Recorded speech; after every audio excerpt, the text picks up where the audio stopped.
ทุกคนตอนนี้เฮาก็เตรียมสิขึ้นเครื่องแล้วเนาะบัดนี้ก็สิได้บ๊ายบายกรุงเทพแล้วกินฮอดเด้ทุกคนไว้มีโอกาสเนาะเราจะกลับมาอีกเด้อ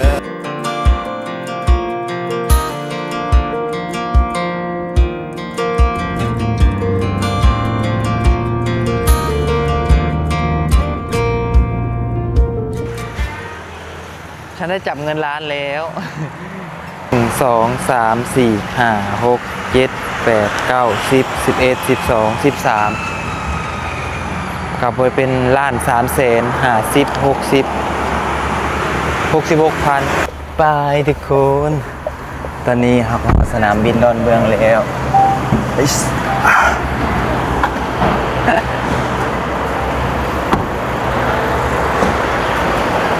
ขอบคุณนะครับเดินทางปลอดภัยครับขอบคุณครับเช่นกันครับฮายทุกคนสบายดีสวัสดีตอนเช้าๆเด้อเนาะทุกคนเนาะตอนนี้ก็คือเบาเราฮอดสนามบินดอนเมืองเนาะก็เป็นเทอร์มินอล2เนาะที่เรามาจอดเนาะทุกคนก็คือเราเป็นผู้โดยสารขาเข้าเนาะเราจะบินภายในประเทศก็คือเราจะต้องมาเทอร์มินอล2นั่นเองครับทุกคนเดี๋ยววันนี้เวลาสิมาหาสายการบินที่เช็คอินเนาะตอนนี้มาฮอดดอนเมืองแหละมาเบิ่งว่ากระเป๋าเขาสิผ่านบอลทุกคนพอสวัสดีครับขออนุญาตนะครับ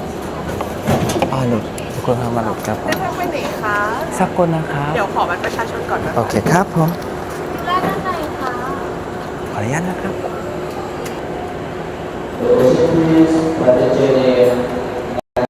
อกไว้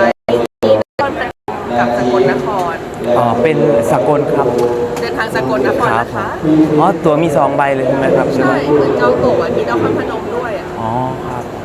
ตอนแรกจองผิดนะครับ โอเคคอนเฟิร์มเดินทางเป็นสกลนะ ค คะ รับผมสกลนะครับ กระเป๋าจองไว้15 กิโลค่ะ ครับเอาไกลแนววะ เกินมานิดนึงค่ะต้องรบกวนเอาออกไปถึงขึ้นเครื่องหรือว่าจะชำระเงินเพิ่มดีคะ โอเคแป๊บนึงครับเกินกิโลครับ ด้านในเลย สองโล ค่ะ 2 โลแป๊บนึงนะ ได้ค่ะตอนนี้มีของที่ถือขึ้นเครื่องอยู่เป็นใบไหนบ้างเอ่ย ใบนี้ครับ ใช่เดี๋ยวแบกของออกนิดนึงไปถึงขึ้นเครื่องก็ได้ โอเค 2 โลจะได้ไม่ต้องจ่ายเพิ่ม โอเค ทางตรงนี้ก็ได้ยังไม่ถึง โอเคครับ ขอบคุณครับ ทุกคนตอนนี้กระเป๋าเราเกิน2 โลทุกคน17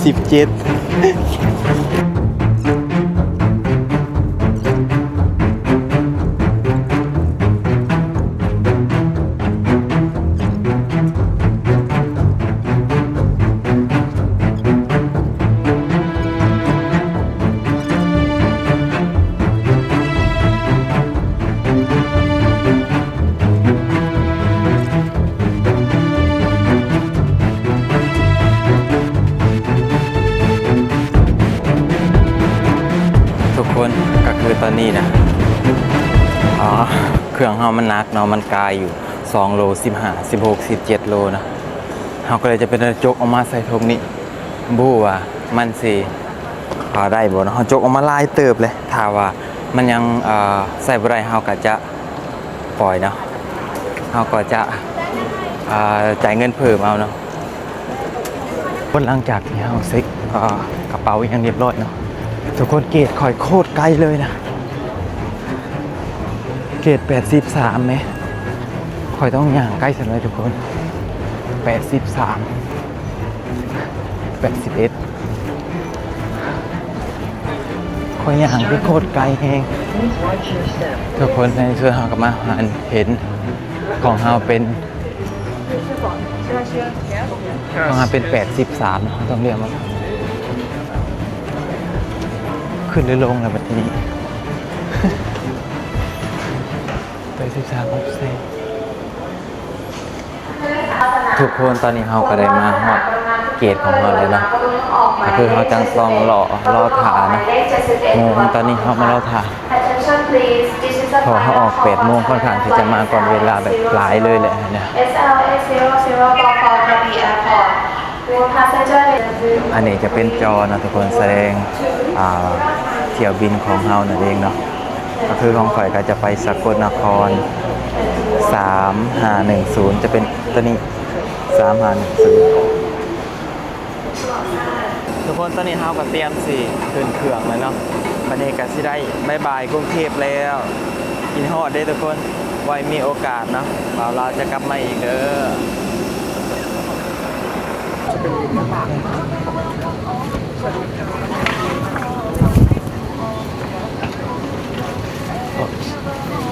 มันเป็นยังไงไม่ตอนนี้เราขึ้นมาฮอดเครื่องแล้วเนาะ ขอความร่วมมือทุกท่านเก็บสัมภาระใบใหญ่ไว้ในที่เก็บสัมภาระเหนือศีรษะและเก็บสัมภาระใบเล็กไว้ใต้เก้าอี้ด้านหน้าที่นั่งและเปิดที่เก็บสัมภาระเหนือศีรษะด้วยความระมัดระวังค่ะ ขอบคุณค่ะ ไปปากกรุงเทพแล้วทุกคนคิดฮอดนะรู้สึกว่าแท้ๆคิดฮอดกรุงเทพเองยังบ่ทันอยากเมื่อเลยยังบ่ทันอยากกลับเลย แต่ก็พูดอีกว่าสิได้กลับมาเมื่อใดกรุงเทพเที่ยวกรุงเทพ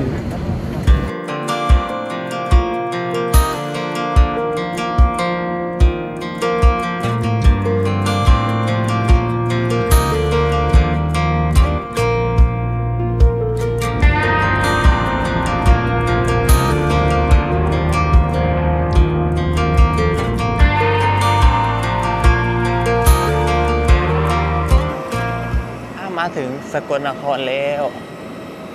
อีกหน่อยก็ฮอดบ้านเฮาแล้ว ต่อไปก็คือเฮาจะได้เรียกแก๊ปไปที่บขสเพื่อสิข้ามเนาะสิฮอดบ้านเฮาแล้ว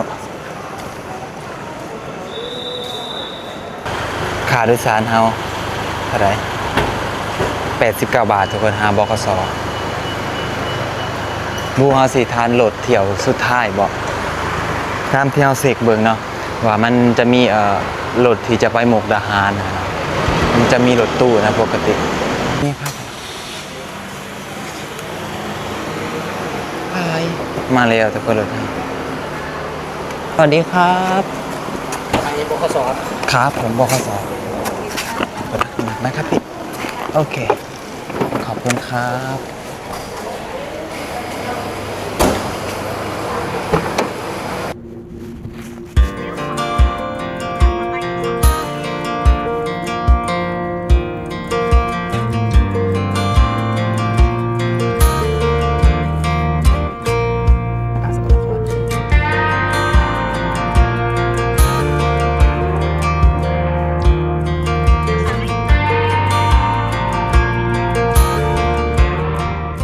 ตอนนี้เรามาบขสสกุลแล้ว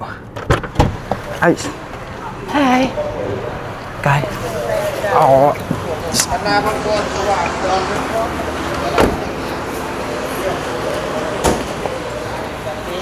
นามไปไหนครับมุกดาหารครับกันจราที่10โอเคขอบคุณครับ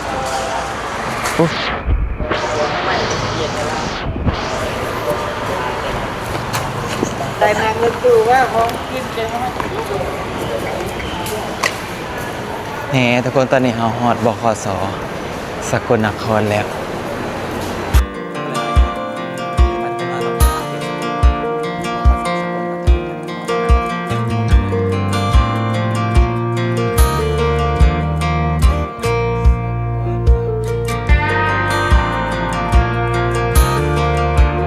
มุกดาหารครับบุ๊กจะเป็น 11 โมงครึ่งนะคะ ครับผมตัวเท่าไหร่ครับ130 บาทลดค่าตัว130 บาทคือพามาฮอดกันเนาะเฮากะพอดีเฮามาซื้อตัวก็ได้ลดออกก่อนประมาณ 11:30 นะทุกคนไปมุกดาหารเนาะเฮาจ่ายไป130นะทุกคนก็สวัสดีครับมุกดาหารครับทุกคน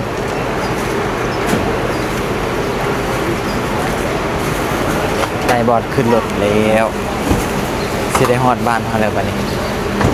มุกดาหาร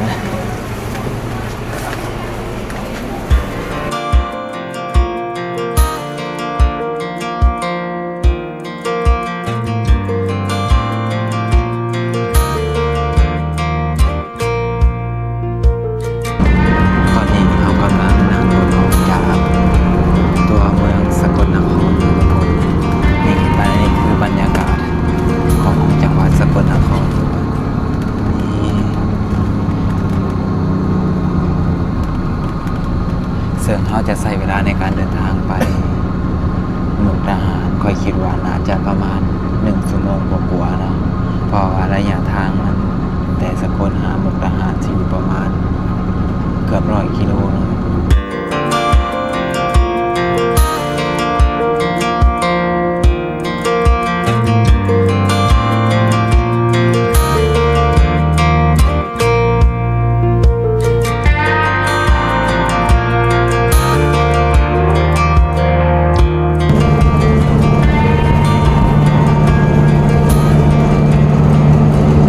พาจะไปลาวนำไปบ่ลาว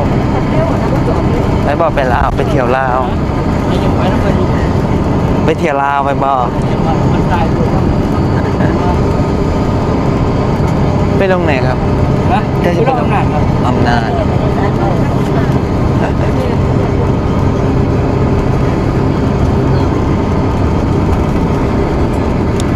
ไปทุกคน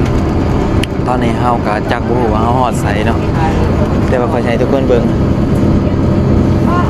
บรรยากาศเนาะก็คือเฮามาฮอดสกลเลยเนาะทุกคนเฮารู้สึกว่าแบบ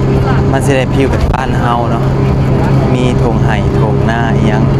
คือบ้านเฮาเลยมีงัวมีกล้วยสินะเริ่มได้ฟีลแบบบ้านเฮาแล้วอยากเขาเจ้าก็เฮ็ดหน้าได้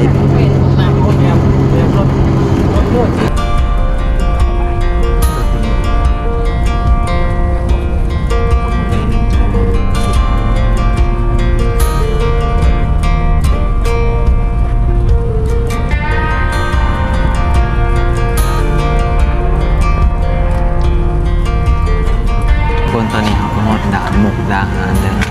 ตอนนี้เตรียมตัวที่จะไปจำบัตรเนาะข้ามแดนมาเบิ่งว่าเขาจะสามารถรักษาสิทธิ์ได้ตามที่แบบเขาคิดบ่เนาะทุกคนเพราะว่าข่อยอยากรักษาสิทธิ์จนกว่าบัตรข่อยจะหมดเนาะเพราะว่าข่อยลาหัวหน้ามาหลายเดือนตึกเนาะข่อยลามารักษา2-3 เดือนมาเบิ่งว่าเขาจะสามารถรักษาสิทธิ์อยู่ในได้ตอนนี้มาฮอดอยู่คนตกแห้งๆมันตกสะผู้โดยสารครับพอด้านไทยเลยนะครับ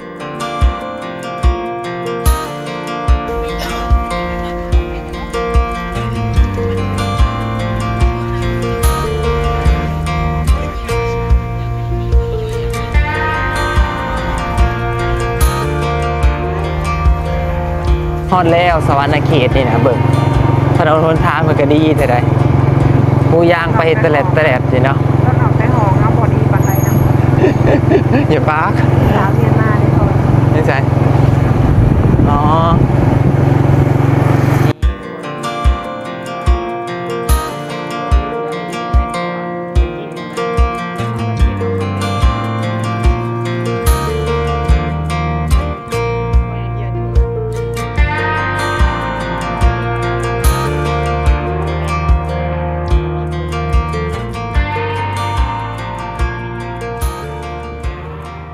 คน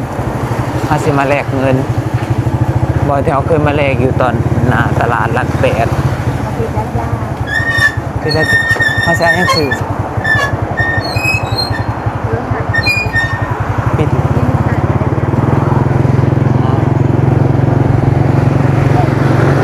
ปิดห้านนะครับก็มาห้านนี่มันมีหลายห้านเลยทุกคนห้านแลกเงินสวรรณเขต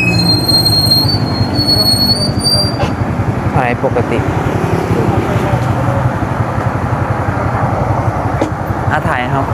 จับนะเขาจะขับไปทางเลยจับดีดีขับใจเด้อ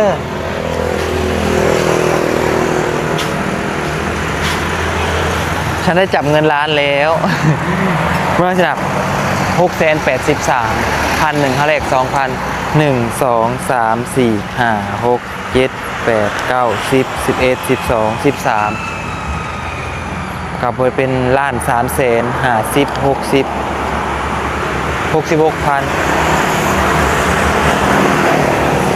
จับก่อน